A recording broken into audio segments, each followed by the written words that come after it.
अभी प्यारे बच्चों पासे के बारे में बात करते हैं। जब पासे फेंके जाते हैं तो उसके सैंपल स्पेस कैसे बनाए जाते हैं उसकी जानकारी भी बहुत ही इंपॉर्टेंट है आपके लिए, इसे भी आप अच्छे से सीख लीजिएगा। ठीक है, तो जब प्यारे बच्चों एक पासा फेंका जाता है तो उसके जो प्रतिदृष्ट समष्टि की संख्या होती है या जो संभावनाएं होती हैं, रिजल्ट की परिणाम की जो संभावनाएं होती है, भाई आप देखो एक अगर आपने पासा फेंका तो क्या क्या संभावना होगी, या तो उस पे एक आएगा या दो आएगा या तीन आएगा, चार आएगा, पांच आएगा या छह आएगा। छह संभावनाएं हो जाती हैं। तो प्रतिदृष्ट समष्टि जो हो जाएगी वो हो जाएगी 6 की पावर 1 यानी 6। तो क्या क्या हो जाएंगी, वो सैंपल स्पेस को हम समुच्चय के रूप में लिख देते हैं। सैंपल स्पेस बन जाएंगे जब एक पासा फेंका जाएगा तो 1 2 3 4 5 6, अर्थात जब आप पासा फेंकेंगे तो इनमें से कोई सा भी अंक आने की संभावना होती है। इसका मतलब ये होता है। ठीक है, अभी जब दो पासे फेंके जाते हैं तो प्यारे बच्चों जो प्रतिदृष्ट समष्टि होंगी, जो सैंपल स्पेस की संख्या होगी वो 6 की पावर 2 होगी, अर्थात 36 सैंपल स्पेस बनेंगे। कैसे बनेंगे देख लीजिए। मान लिया आपने दो पासे फेंके, एक पासे पर एक आ गया और दूसरे पासे पर भी एक आ गया, तो क्या इसका रिजल्ट हुआ 1 1, अर्थात पहले पासे पे भी वन आया और दूसरे पासे पे भी वन आया। एक तो ये इसका सैंपल स्पेस बन जाएगा। और क्या हो सकता है, पहले पासे पर वन आया और दूसरे पासे पर टू भी आ सकता है, तो क्या बन जाएगा 1 और 2। पहले पासे पर वन आया और दूसरे पासे पर थ्री भी तो आ सकता है, तो क्या इसका सैंपल स्पेस बन जाएगा 1 3। इसी तरह 1 4 भी हो सकता है, 1 5 भी हो सकता है, 1 6 भी हो सकता है। अब मान लिया पहले पासे पर टू आया और दूसरे पासे पर वन आया, तो ये भी तो संभावना हो सकती है 2 1 की भी। हो सकता है दोनों पासों पर 2 2 आ जाए। हो सकता है पहले पासे पर दो आए और दूसरे पासे पर तीन आ जाए, तो ये सैंपल स्पेस बन जाएगा। या 2 4 हो सकता है, 2 5 हो सकता है, 2 6 हो सकता है। इसी तरह प्यारे बच्चों पहले पासे पर तीन आ सकता है तो दूसरे पासे पर वन आ सकता है, तो इसका परिणाम क्या हो जाएगा 3 1। 3 2 भी हो सकता है, 3 3 भी हो सकता है, 3 4 भी हो सकता है। इसी तरह 4 1 5 1, या ये मैंने डैश इसलिए छोड़ दिया कि आगे का ये आप खुद भी तैयार कर सकते हैं। 4 1 4 2 4 3 4 4 4 5 4 6, या 5 1 5 2 5 3 5 4 5 5 5 6, या 6 1 6 2 6 3 6 4 6 5 6 6, इस तरह ये परिणाम आ जाएंगे। तो जब आप इन्हें काउंट करोगे तो ये आपके 36 सैंपल स्पेस आ जाएंगे।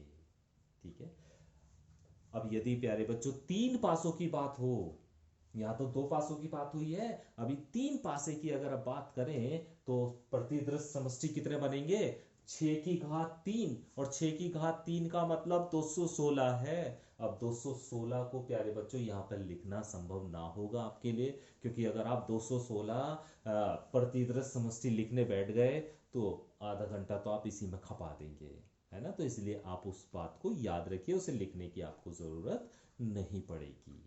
तो याद रखिएगा जब तीन पासे उछाले जाते हैं तो उसके जो सैंपल स्पेस होते हैं वो 36 नहीं 216 होते हैं, 6 की पावर 3 अर्थात 216 होते हैं।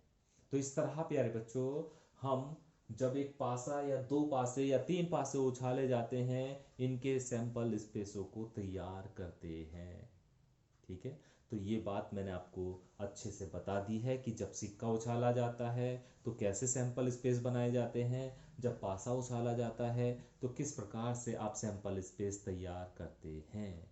क्योंकि यही बहुत इंपॉर्टेंट बात है, क्योंकि पहली एक्सरसाइज सारी के सारी आपको सैंपल स्पेस ही बनाने पर दी गई है।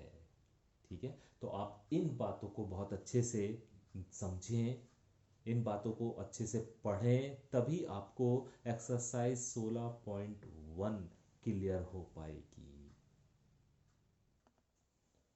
एक्सरसाइज 16.1 देखते हैं प्यारे बच्चों। क्वेश्चन नंबर 1 और क्वेश्चन नंबर 2 तो अब आप कर सकते हैं, क्योंकि क्वेश्चन नंबर 1 में हमें एक सिक्का 3 बार उछाला है तो उसके सैंपल स्पेस बनाने हैं, है ना।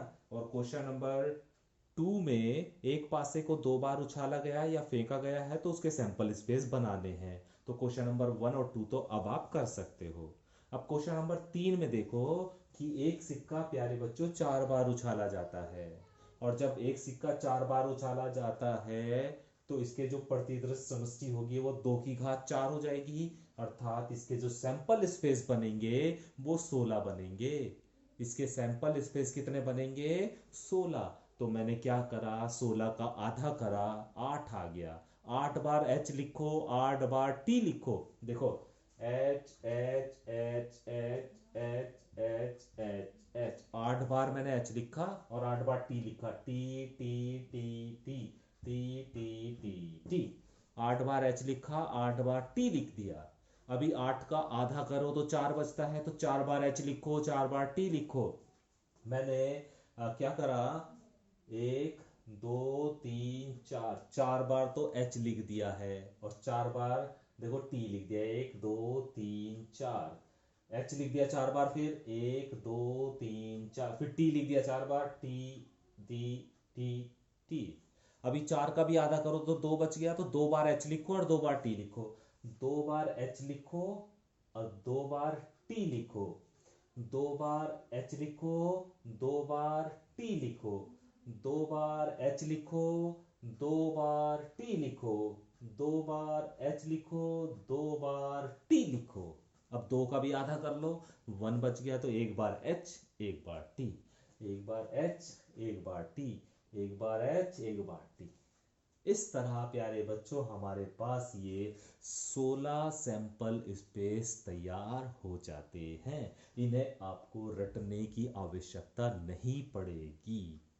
ठीक है, तो क्योंकि 16 अगर आप रटने की कोशिश करेंगे तो ये 16 के 16 सैंपल स्पेस आप याद नहीं रख पाएंगे, कंफ्यूज हो जाएंगे। इसलिए इस तरह से सैंपल स्पेस को बनाने की आप कोशिश किया कीजिए।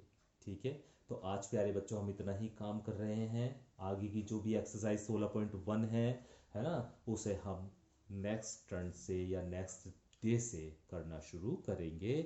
जो भी आज आपको बताया गया है उसे आप अच्छे से कीजिए, अच्छे से रिवाइज कीजिए, बहुत अच्छे से आप इस काम को कीजिए। Thank you.